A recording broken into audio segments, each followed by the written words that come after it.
Welcome Capricorn to your 2021 yearly reading and forecast.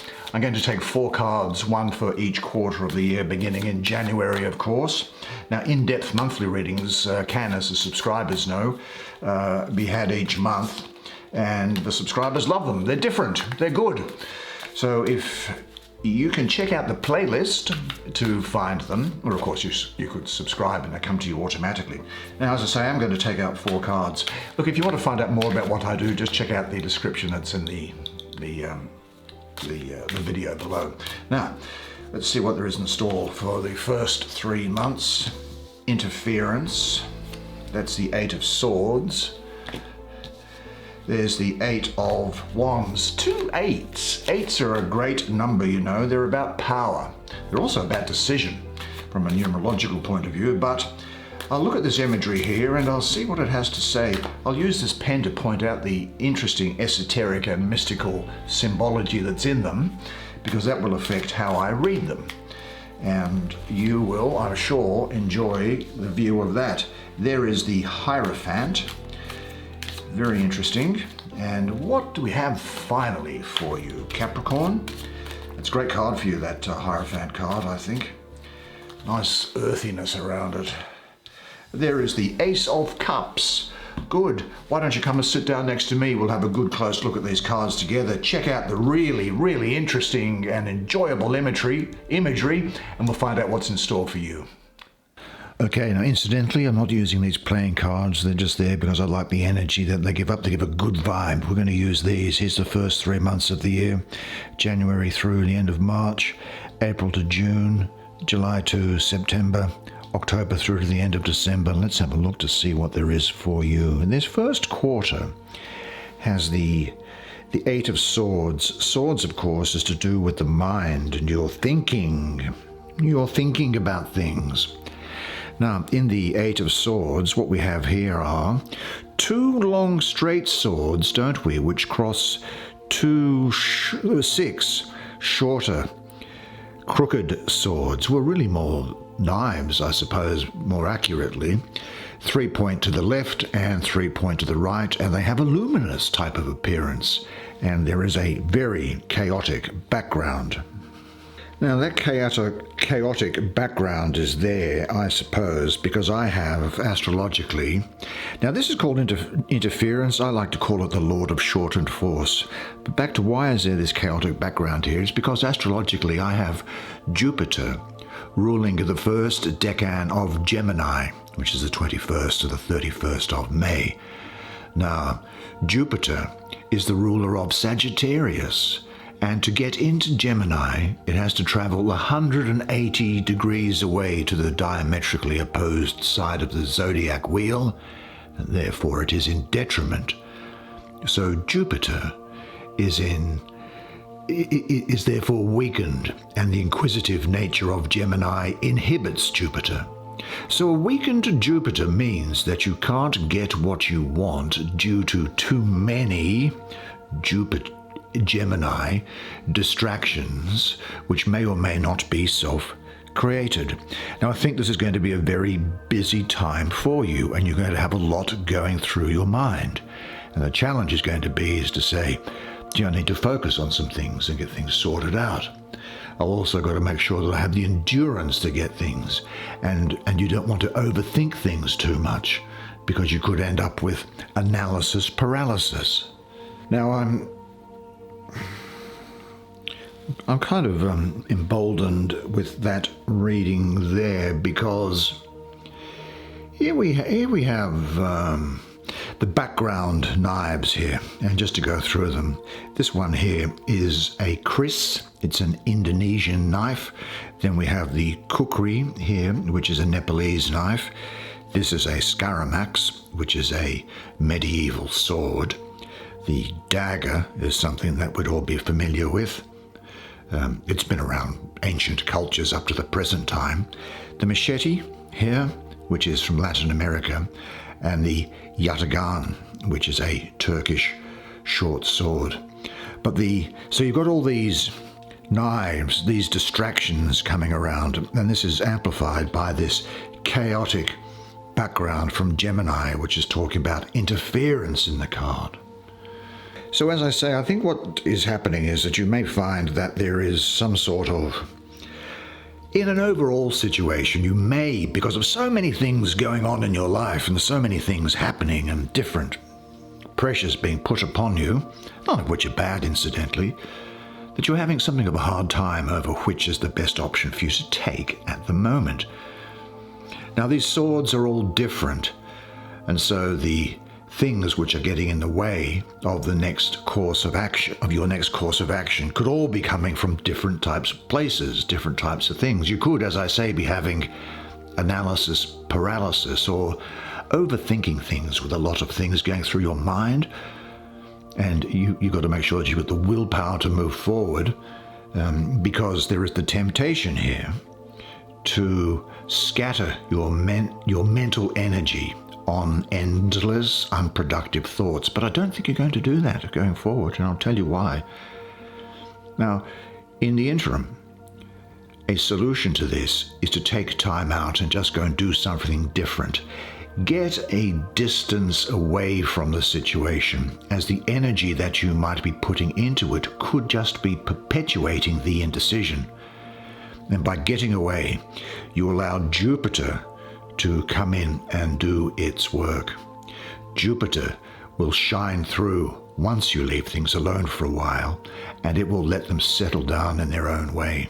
So go and have some fun and come back to things in a refreshed light and life. Yep. That is what is in store for you. Actually, there's something else I might say about it. This is, of course, the Eight of Swords. Now, the Eight in sacred geometry refers to the octagon, which is an eight-sided geometric figure, and that portrays evenness and stability. Now, in the mental realm, this comes in part from calmness and composure, which provide the stability of not being thrown off center. Any strong judgment or emotional reaction can create a kind of static that interferes with clarity of perception and evenness in the mind and in your emotional body. So, calmness and composure is the result of not getting caught in these judgments and reactions. It is the evenness that comes when you neither reject nor cling to the various mental and emotional states that arise. So there's some sort of a mental contraction, I think, that you need to go through and will go through. Now, fear, resentment, envy, and doubt, they all involve contraction. But if you're sensitive enough, you may notice their effect in your body. At other times, you may recognize contraction only after it has released, and you find yourself in a state that is more restful, free, and expansive. So I think you should, at this time, accept contraction as a part of your life and the cultivation of calmness and composure to help you deal with uncomfortable states or situations. Calmness and composure is not an enforced evenness created by flattening your emotions, nor is it a blurring of your perceptions. With calmness and composure, you are aware of your internal distress, but don't react to it as much because you have an evenness inside. Now, this doesn't mean that you won't get ruffled ever. You can be totally triggered by an event, yet handle that turmoil with calmness and composure. And by feeling your response moment to moment and letting it go, you can put space around it and not get so caught up in the content. It is this breathing room that allows you to avoid reacting automatically and lets you decide what action is the most skillful in a situation. And when I say action, I mean action, and action it is that you will be taking, and it's going to have a great effect for you. It's an action which is for your great benefit. and well-being. Now this card here is another 8. This time it's in the suit of fire, the 8 of fire, or the 8 of wands. Swiftness, well, I call it the Lord of Swiftness, and for me it is Mercury, the planet of intellect and of communication, in the first decan of Sagittarius. Now, Mercury is the planet of communication, and Sagittarius has the swiftness of the arrow, and this produces in you something of a restless intellect. Now, the number 8 also is about, and it applies also to this card here that we were just looking at, it refers to power, balance, harmony, manifestation, practicality, skill, decisions. Now in this thing, let's have a look at it. We have 2 overlapping pyramids, and they form a shape of 8 points. Well, here we go, the number 8. Now there are no wands, there's no fire, no flames in this card, as they have all turned into electrical rays, and the rays emanate from the center of the figure and pass through the corners of the pyramid, terminating in arrowheads. Now this is the only card in this suit in which flames are not present, but there is this swiftness and power of electricity. Well, and I suppose if I'm looking at this rainbow here, then what I see it as being is the division of pure light into 7 colors, symbolizing the interplay of forces making up the multitude of forms of the visible universe. So this is going to mean for you a time of taking swift action. Swift action is what's necessary here, and the focus of the arrow. Once you've let the arrow go from the bow, it just goes straight in there. So it's clear, direct, swift communication, in particular from Mercury, and overcoming misunderstandings. You are going to be overcoming obstacles. Events are going to be moving fast. Blockages are going to be removed, and opportunities are going to be arriving quickly, and there'll be the manifestations of results. You'll be able to transform any situation, problem, or obstacle by taking swift action with direct communication to resolve it, but it highlights the need for clear communication to manifest the things that you want in your life, just in the same way that this rainbow has been manifested. You can expect to be busy, as there is a lot of energy propelling you towards your goal. You may quickly complete a project that is underway and determine where your energy is going to be directed and then get on with it. The moment has come here for you to define where you stand. If you are open and remain centered, misunderstandings will be cleared. Is there anyone to whom you do not dare to openly state where you stand? Use this opportunity to open yourself up to those people who mean something to you. Talk to them, or send them emails or something, and say this to yourself: my openness and self-confidence opens the hearts of those I love. Yeah, a really dynamic period for you there. Now let's have a look to see what's happening in the beginning of the second half of the year, shall we? Here we have the Major Arcana number 5, the Hierophant. Well, the Hierophant is... look, how much symbology is on this card? Well, it's Taurus is the ruler of the card. Now, there's a little biblical Hebrew letter here meaning vow, and that means nail. And I'll tell you why that's important in just a second. Well, I'll tell you why it's important now. Because just having a look at some of this symbology, and I'm not going to go into it all because there's too much here, but the vow means nail.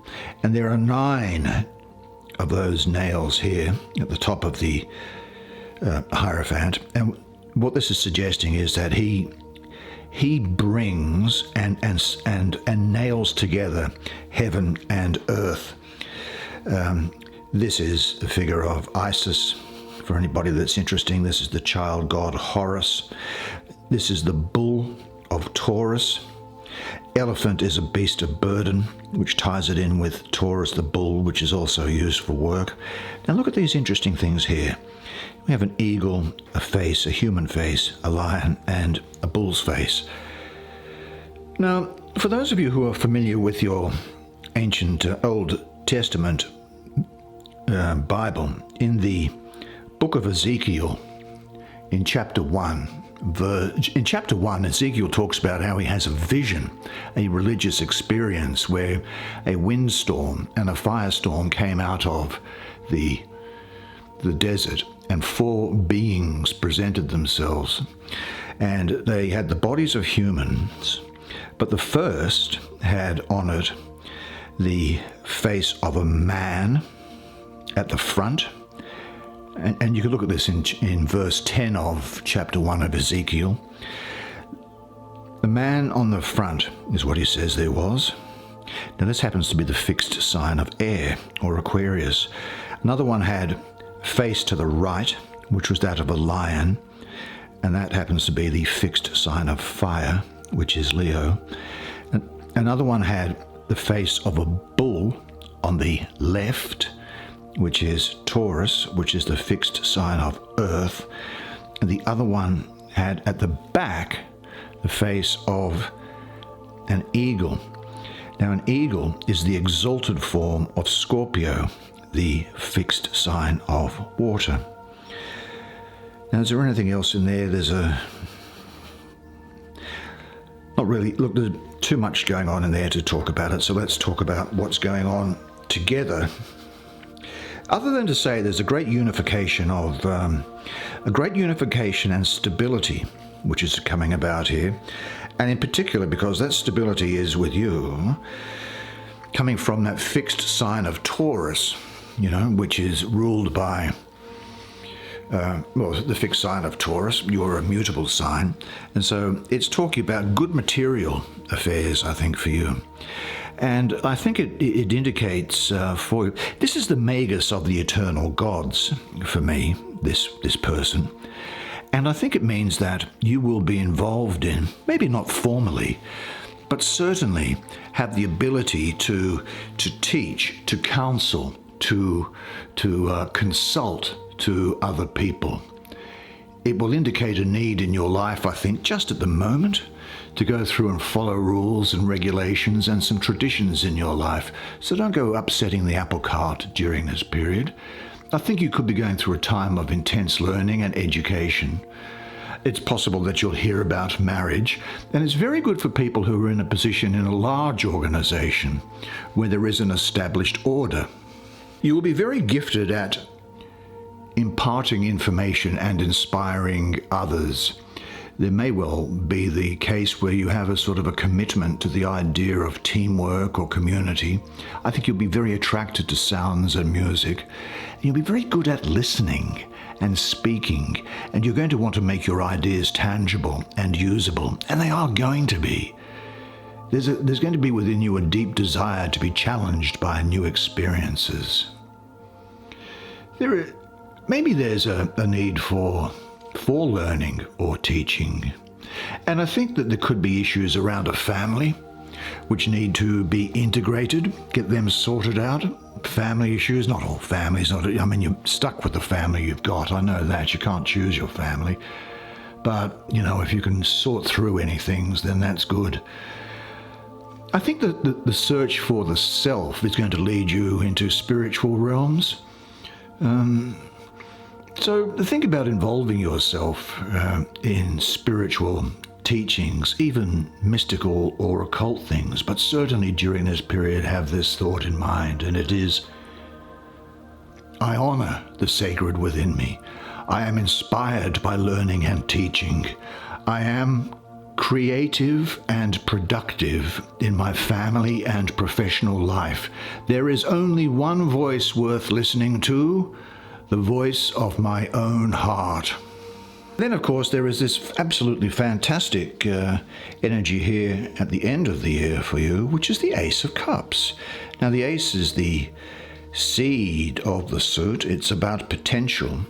And what we have with Cups is the suit that embodies your experience of relationships, the pursuit of happiness, love, fulfillment, pleasure, and what have you. And I have to say that people who are going to be important to you during this particular time are Scorpio, Sagittarius, or Libra. I think let's have a look at quickly just some of the the imagery that's here, just very quickly, what there is here is a blue cup that is suspended between heaven and earth. Blue is the color of Venus, which is the planet of love. Light coming down from heaven into it, and it is refracting then into the various colors of this rainbow, which you saw here. And on the cup itself, it's interesting how these things all tie in. You see these three circles here? Well, they're meant to be there. They're harmony of body, mind, and spirit with you. And they were also seen in your Hierophant card on his wand. Do you see that? These things don't happen by coincidence. There is a double lotus here. No need to go into any further imagery, I suppose, other than to say that these twisted handles are really about, well, they're snakes, they're serpents, and so it's a reference to regeneration and to renewal and to new, because those things shed their skin, don't they? Now, I think I told you that Sagittarius and Libra and Scorpio are going to be important to you. I'm really getting a lot of that thing there. I think what we have here is overflowing love. This is the root of the Lord of the root of powers of water. So overflowing love, emotional clarity, a deep love of the self, and giving and receiving is what I see. Love in its purest sense, abundance, possibility of a new relationship, certainly the reinvigoration of a partnered relationship that you are in, a lot of sensual passion, may well be a birth or a pregnancy around here, and emotional balance is available to be used and drawn upon by you now, and probably for the next 12 months, I'd say. The cup of unconditional love is being offered to you. Will you drink from it? It's a good opportunity for new relationships and new romance. This card represents unconditional love, so we should give and forgive unconditionally to get inner peace. Doesn't mean to say when you forgive that you need to forget, but forgive. I think you'll find that you are in contact with all-embracing love. It will fill you, and you can pass it on generously, lavishly to others. What is your way of expressing love? Just let this image work on you just for a moment or two. Let the image work on you. And just understand, you should feel yourself as an open channel for the divine energy, and say to yourself, an all-encompassing love is going to fill me and my environment, because it's certainly going to do that at that time. Well, that's the way it is for you for this year. Well, there you go, 2021 in a snapshot.